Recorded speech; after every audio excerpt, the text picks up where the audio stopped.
All righty, and we're back. Thanks for sticking it in with us and hanging in there with us while we took a little pause for the cause. It's Doc, M. Greasy, King Dre, and TB back with part two of the GOAT series brought to you by Just Noise. Check us out on Google and Apple Podcasts, Yes, sir. Anchor FM, and Spotify. Also, check us out Thursday night section down with the King, Greasy, and Dre. And Tuesday night hoop sections with Doc and TB, bringing you the best content in sports. So here we are. Been waiting for this one right here. We got Greasy with this 75 through 66. And fellas, we're gonna jump in and give him a hard time as soon as he get to dropping his name. Lenny Wilkins. Lenny Wilkins. Starting off at number 75, coming in. Yes, it is Lenny Wilkins. Lenny, my Get man, out of here. Lenny Wilkins made my list, baby. Get out of here. 74, I went with old Sam Jones. He used to play with the Celtics. And someone brought something to my attention. I thought you guys were talking about this guy had phenomenal stats, so I didn't even research him, so I kind of dropped him,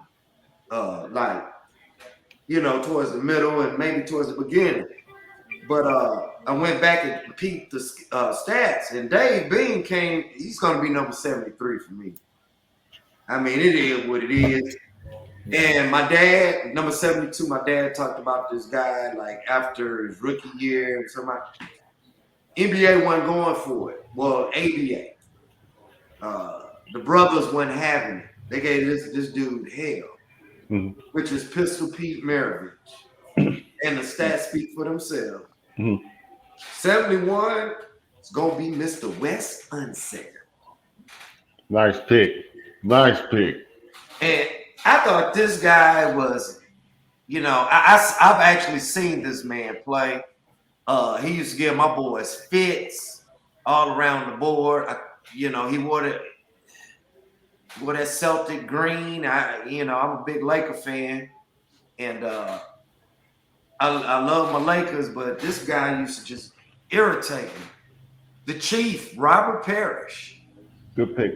Good pick. And he's not number 70 because I dislike him. It's just that accolades just aren't there. But yes, he made the list. Gotcha. And I'm basically using the 70-15 that they put together. I'm just organizing it, going 75 all the way down. Gotcha. 69, I thought this would be better, but it is what it is. Billy Cunningham. I mean, I can't do nothing with that. 68, I think the only person seen this dude play was maybe my grandpa or great-grandpa, George Michael. You probably read newspaper clippings. Right. Michael is something else. Both my grandpas, man, they big Laker fans, so I'm pretty sure they were tripping when they picked up the paper and saw Big Mike and had about 25 that night. But right. They weren't going up to Minneapolis catching that game. Nah, too cold. Too cold. Too cold. Yeah. And he was 68, 67. I thought it was better. This how me and King used to get Doc and whoever wanted to join him in the gym. Earl the Pearl Monroe. Earl, nice pick. Nice pick. Come through like that, or I can make it wet, Doc. Make it nice wet. Pick. Nice pick. He definitely had his moments. Earl the Pearl Monroe called him Black Jesus. Hey, we ain't talking about Isaac Hayes either. No, we ain't talking about that. we talking about the Baltimore Bullet before the Knicks brought him in, and like Denzel Washington said, and he got game. They put shackles on his game. They called him Black Jesus in Baltimore. Man, look at that. Going back to Mikey, when Mikey played, they had about 6 teams. Right. Yeah. Y'all just round robin all year long. All right, getting down. I said 67 was Earl Pearl. 66, this just really hurt my heart. I know what he meant to our 85 ball club and 87. Bob McAdoo. As y'all can see, I'm not gonna be biased on mine. I know y'all gonna feel some kind of way when we get to that top 10. Like, no, man, you can't do that. Yes, I'm gonna do that. Y'all gonna be hating on that top, at least the top 20. Y'all gonna get flat. He got another purple goal in I there. was gonna say it sounds like it's gonna be full of Lakers, huh? But do y'all realize this? I could take all the Laker greats, and y'all could take the rest of the players that played in the NBA history. Y'all ain't gonna beat us. You have a hard time. You're not gonna beat us. You have a hard time. Because we got who? Shaq, Chamberlain, Jabbar, Worthy, Magic, Coop, Elgin Baylor, Jerry West. You're not beating that, bro. You didn't even say it, Kobe. Yeah, Michael Like Cooper. Kobe, I ain't say Mamba. Michael Cooper, James Worthy. Man, it's just a plethora of talent. Has Jamal Wilkes, Norm Nixon. Just yeah, I forgot about all that. Man, Gail Goodrich. I mean, the Lakers have had. I mean, it's like somebody gonna get left off if you only bringing 10, and then like you said, your rotation gonna be eight or 9, maybe 8. You know. And if you just take the Sixers greats, I think they're better than the Celtic greats. Right. Because now you got Moses. You're gonna have Cunningham on this team. Andrew Toney. The Boston Strangler. Yep. Dawkins, Barkley, Iverson. So if you take the Sixer greats, they're gonna be right there. I mean, and they're gonna dominate them Celtic greats. Right. I ain't hating y'all. I ain't hating. But even the Rocky greats, with Elvin and Olajuwon and little Calvin Murphy. Calvin Murphy, yeah. Moses, Olajuwon, you know. We had some players, you know, come through there. McGrady, Drexler, you know, Harden had his run. You know, I wouldn't count CP3 as a Rocket. He only stopped long enough for a cup of coffee. But I think he had a donut too. Yeah, I think he had a donut too. He went to Dunkin' Donuts at that. Yeah, I mean, like Robert Reed, Mitchell Wiggins. That's Andrew Wiggins' father. I mean, we had some. Oh, is it? Yeah, I didn't know Mitchell Wiggins. Yeah. Remember Sleepy Floyd? Sleepy Floyd. Man, we definitely had some players. We didn't have the backcourt to compete with Boston in '86. The front line, we held our own. You know, Olajuwon versus McHale, Sampson versus Parrish. You know, they had Walton coming off the bench. We had Jim Peterson, but our backcourt, Dennis Johnson, Danny Ainge, man, we couldn't do nothing with that. Couldn't do nothing with it, man. It showed. Dennis Johnson, he was nice, man. He was nice. Speaking of Dennis Johnson, man, yeah, he's in my list. He's on my list also. But I checked out a couple of your picks though, Greasy. You did the thing, man. Let's see that list. For that bottom tier on the list, yeah, some of ours are because somebody did say Wes Unseld. Somebody said him. I had Wes Unseld. TV had him. I think TV said Pistol Pete, didn't he? I got Pistol Pete. I got Kuzma. Yeah, cool. Hey, I think. Hold on, am I the only person that said my boy Lenny? Nah. Yes. He's my 75th pick too. No, he's not. I had him at 75 too. And we ain't right, dog. Hey, we're gonna get all kind of hate mail. That's all right. How about Lenny? Now we all had Dave Bean, right? Yeah. Yeah, I had Dave Bean. We still ain't hit Doc's list. And George Mikan, like I said, my grandpa, great grandpa might have picked up the paper and saw he dropped 25. See, my original list and the list that I dropped, I didn't go back and change it. So I got to move Moses Malone off that list and put in George Mikan because he was on my original. Man. So you're taking Moses Malone completely off the list? No, completely off this bottom list. Okay. Hey, do y'all think they got some YouTube game footage of Mike and I can watch? That would be hard. You'd be hard pressed to find it. If it is, it's all grainy. I don't even know if they had a shot clock back then. I don't know, man. Well, they had a camera that was doing this right here. Probably with a fruit pass. It probably was definitely all grainy. Man, yeah, Greasy, you I like that Earl of Pearl Monroe edition, and also Wes Unseld. Wes Unseld was a little bit more offensively polished Charles Oakley. Charles Oakley. Yeah, but he had more offensive skills. Say, man, is Wes Unseld related to James Earl? James Earl Jones. Yes, he related to James Earl Jones. I don't know, but they sure seem like they could be. But Wes Unseld, man, not too many people mess with Wes Unseld and Maurice Lucas either. Yeah, didn't he put some hands on somebody? That Maurice Lucas was going to put them hands on Daryl Dawkins. But that's who we forgot off that 76er team, Mo Cheeks. Yeah, Mo Cheeks, Daryl Dawkins. Philadelphia's had a plethora of talent too. But I definitely like the Wes Unseld edition, man. That's in the analogs right there, man. Well, like I said, that Bob McAdoo, man, that just hurt my heart, man. Bob McAdoo was smooth with it, man. Bob McAdoo was smooth with it. Effortless score, man. He had a nice jump shot and everything, man. I seen some footage of him. You know, he was a little bit before, my day. But really at the end of the career. Catching. Yeah, when he joined the Lakers kind of at the end, like 84-ish, 85-ish. Didn't he join those teams? I mean, he was a sixth man, right? He was a sixth man, right? No, that was Coop. That was Coop. Coop was a sixth man. I think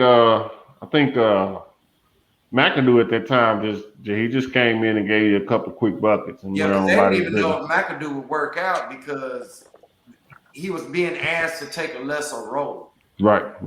And kind of his prime, his best days were behind him. But let's jump into mine. I'm gonna jump into mine, man. I did some deliberation, man. Like I said, when you start, I don't want to hear no Tony Parker. I want to hear that. My criteria, like I said, it's just a little bit different, man. It's just a little bit different. So I do not have Dave being on there at all. So starting at number 75, I have Joe Dumars. Joe Dumars. I got Joe Dumars. And tell the people who you slid off the list. Was it Lenny? No, Dave Bing. What? Dave Bing. I ain't even argue with that. Dave Bing. Joe D was fundamental. He hit the open shot. He wasn't super athletic. Louisiana. Yeah. He did what he did. He made the shot and he played good defense. And at that time, I think it was Joe Dumars and Alvin Robinson. That's it. Those are the guys that gave Jordan the most trouble. More so Dumars with the Pistons. It was a collective error. I got Elvin Hayes at 74. I got DJ at 73. Dennis Johnson, 1979 NBA Finals MVP and champion with the Seattle Supersonics. Who was the coach? You already know. Lenny Wilkens. You already know. The answer to everything would be Lenny Wilkens. I have Dennis Johnson. Many Celtics fans will give Dennis Johnson credit for his defense on Magic Johnson in the 84 NBA Finals. He forced Magic into some bad passes and some bad shots. He was a good defender for his time. California, he was tough. Yeah. He was tough, man. And he also had some size on him. He could do his thing. 72, Russell Westbrook. It is what it is. I mean, he amazes you and he makes you pull your hair out at the same time. Anytime you're getting triple doubles like this, you have to go earn it. So, that's gonna be like coming up, like in that 40s, 50s. It's gonna be a lot of today's players because the body of work to me isn't finished. Mm-hmm. So I can't. Right. Except for one cat. I'm gonna give listeners a little tease. One cat that played, two that are currently playing in the NBA will be in my top 10. I got you. Definitely understood. But like I was saying about Westbrook, if it was easy, everybody would be doing it. Exactly. If it was wrong with that one, man. I mean, I don't like him as a player at all. Right. I just don't like the dude. So, but like a lot of players. to get a triple double, like a true hater. Hey, I could be. I don't like Paul Pierce, but that's a whole nother subject. But Hey, I got a little tree. He coming up on yeah, mine. he's coming up on mine too. That's about as far as I can get him, cause Right, hey brother, because I can't move you up no higher. yeah, no how where you going now? It's 71. I got Pistol Pete. All right, yeah. He did his thing. And at number 70, kind of a what if, but I'm gonna show this brother some love, man. Lenny Wilkins is not on my list at all either. Derrick Rose. Oh, for sure. Derrick Rose, man. I have to show Derrick Rose some Kind of love. hard, man. The youngest MVP ever. And before the injuries did what they did to him, he was on his way to doing something special, man. It's just he's one of those what ifs, and you know I gotta show Derrick Rose some love as when it comes to the one if, that's when it comes to the honorable mention for me. Yeah. Right. Yeah. You got him high up there at 70. What if got to be an honorable mention? I got him at 70. Because if you're gonna put Derrick Rose in, you might as well put in Tracy McGrady. You might as well put in Grant Hill. Yeah, but I didn't injuries. I didn't want to. This is Doc Jones' list. Yeah, I didn't want. You're right. Yeah. This is his list. Yeah, I didn't want to. You know, there's a lot of players I wanted to put on there. I wanted to go with Tracy McGrady, a Grant Hill, a Penny Hardaway. If y'all mess with me, I'll slide Lamar Odom in there. But just because of the simple fact that Derrick Rose did youngest MVP ever. I think he was 21 coming out. He did that, man. That's mad respect, man. I gotta give that man some respect, and he's still hooping, man. He's still hooping. That brother just loves the game, man. So and he tore that knee up on his signature shot, right? When he tried to, you know how he used to jump. Yeah. He was going. I think he was going for one of his signature slashes to the goal and that up and under, and it just I hate that for him. At number 69, I got Reggie Miller, the Knicks killer. Reggie's gonna be a little further down on mine. He gonna be, but I can't slide my boy that deep. I got him. I got Miller for what he did as far as his longevity with the Knicks. With the Pacers.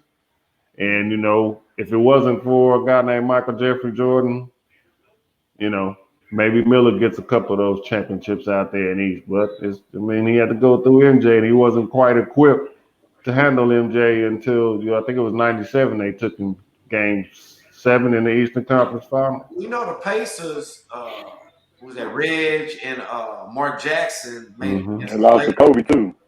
Yeah, he lost to Kobe too. Yeah, but it's like they weren't stopping that Shaq. Yeah, it's just like you lost. You lost against Jordan Bulls. You lost against the Jordan Bulls, and you lost against Kobe and Shaq. Like, it was. Yeah. Had their hands full, man. They definitely had their hands full. I got Paul Pierce at 68. Do we have any Paul? The truth. I got the truth at 68. Who gave him that nickname? Did TV say Paul? Shaq gave him that name. Shaq gave him that name. Yeah, Shaq gave him that name. And that's a wasted nickname. I got Paul Pierce at 68, and I have Dominique Wilkins at 67. Whoa. Dang. Nah. The human highlight film? The human highlight film. And what number? Say that again, sir. 67. Oh, man. I'm going to need you to put some respect on Neat. I got the human highlight. This man gave Larry Bird fits. This man gave Larry Bird fits. He did. He did. He gave a lot of people fits. I mean, you couldn't put. I didn't even hear you say George Michael. I got one question. I picked up the news, the Sunday paper, and saw Mike had a double or something. But is Tony Parker on the list? Tony Parker's number 66. What? Look. As much as y'all want to discredit Tony Parker, it's hard to discredit. Put him in front of Dominique, man. He's a 4-time NBA champion. It was the system, bro. It was the system. But during If his you best, put Tony Parker on any of them other teams, he's just gonna be a regular dude. but during his prime, Tony Parker had a stretch where he averaged around 22 points and 8 assists per game, and he had about another 3 or 4 year stretch where, as a point guard, he was considered the best finisher in the game at the point guard position. These are facts. They don't have a stat for the best finisher in the game. Yeah, it's not a stat for it, but them 4 championships is a stat. Man. Bro, he is okay. And them 4 championships. It's almost comparable to the argument. Was it Tom Brady or was it Belichick? We know now that it's both. Yeah, I still say about 60% Tom Brady, 40% Belichick. Well, that's a whole different story because that's a whole different story and a whole different argument. Because as of right now, but what I I'm think saying, the Patriots had the number 1 seed in the AFC East without Tom Brady. I think some of that is by default too, because the Buffalo Bills keep losing. Well, I mean, you got to beat who you got to beat, right? But look at Tony Parker. Let's get back to Tony Parker. Okay, man. go ahead. Do you feel like if you could replace Tony Parker with Chris Paul or Allen Iverson or who was the other Jason Kidd, do you feel like those teams would have been that much more better? Jason Kidd would have worked. Chris Paul would have worked. Popovich loves Chris Paul. No. I'm not talking about. You mean putting Tony Parker? I'm talking about putting Tony Parker on their team. On their team be better than it would without Jason Kidd or without Chris Paul or without Anybody going to point guard would excel. Okay, so if you put Tony Parker on the 2011 Dallas Mavericks and replace him and give him this point guard position, they beat the Miami Heat. I think if you take, and who else did you say? Yeah. I can see that. Jason Kidd, Allen Iverson, and Allen Iverson.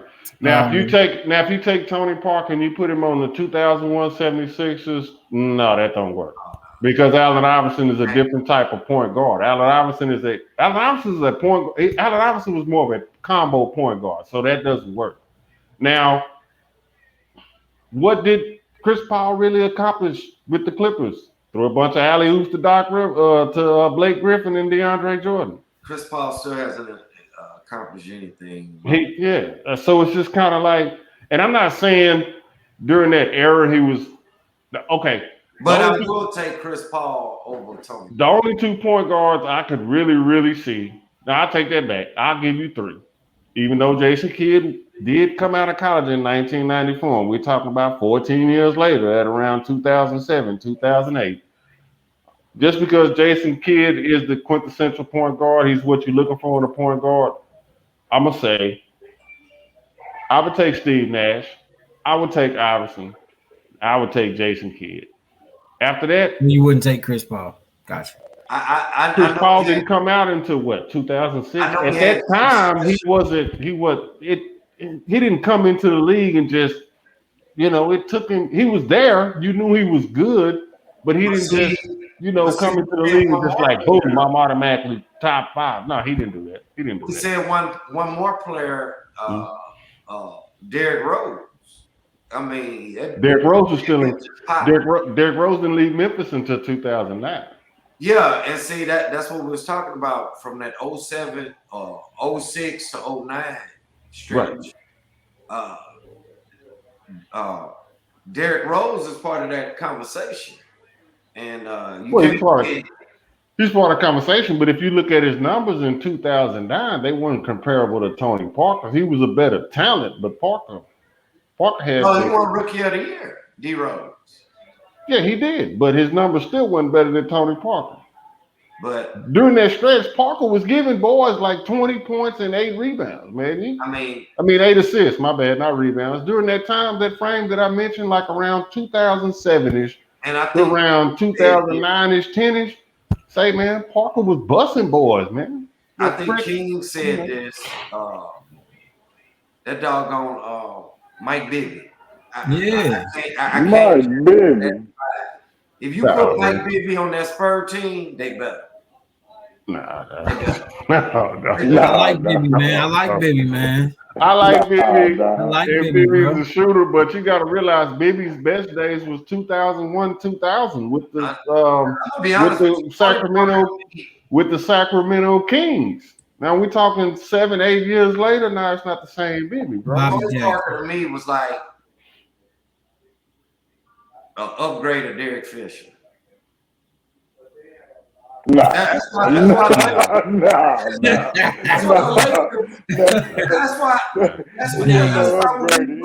upgraded Derek Fisher. Tony Parker was better than Derek Fisher. He's better than Derek. Exactly, he's better than Derek. I want to say he'll upgrade more levels. Barely. Way upgraded. That's why when we played the Spurs, me and Russ Laker fans, we weren't worried about we weren't worried about Tony Parker. What he brought. We were worried about Tim Duncan, Ginobili, them cast characters. We didn't get two hoots about Tony Parker because he wasn't gonna give nothing. He wasn't gonna give you nothing, but he wouldn't give you nothing. We looked at him and Derek Fisher as a cross-out line. Say, man. Nah. You tripping, bro. Just coming from a Laker fan. And I think that's why, and I think because of the rivalry that you have with the Spurs during that time. I hate the Spurs, but we didn't put no emphasis on Tony Parker. We put emphasis on And that's why he was giving y'all 30 a night too. And that's why y'all wouldn't playing Lakers business. He ain't never gave him the business. Never. I don't know. It seemed like between 2000, it seemed like around. I'm looking at the numbers right here. Like 2008, the dude averaged 22 points a game in 7. I'm looking at it. The Lakers made the finals in 08. I know that Lakers made the finals. This isn't about the Lakers. This is about Tony Parker during that time frame being a better point. Being a better point guard than a young Derrick Rose, a young Russell Westbrook, and all those guys, man. But yeah, I have Tony Parker there. I mean, I have him there. That is what it is, But hey, man. It's your list, Doc. Yeah. Like I said, it is what it is. But it's been a blast. We're not gonna hold y'all too much longer. It's been fun, bringing y'all parts 1 and 2 of the GOAT series on Just Noise with Doc M. Greasy and TB King Dre. King turned it to a circle on the screen. Yeah, King had to slide out, man. King had to slide out. We appreciate his time. But don't forget to check us out every Friday night. That's 8 p.m. on Google and Apple Podcasts, Anchor, and Spotify. Just Noise. Yes, sir.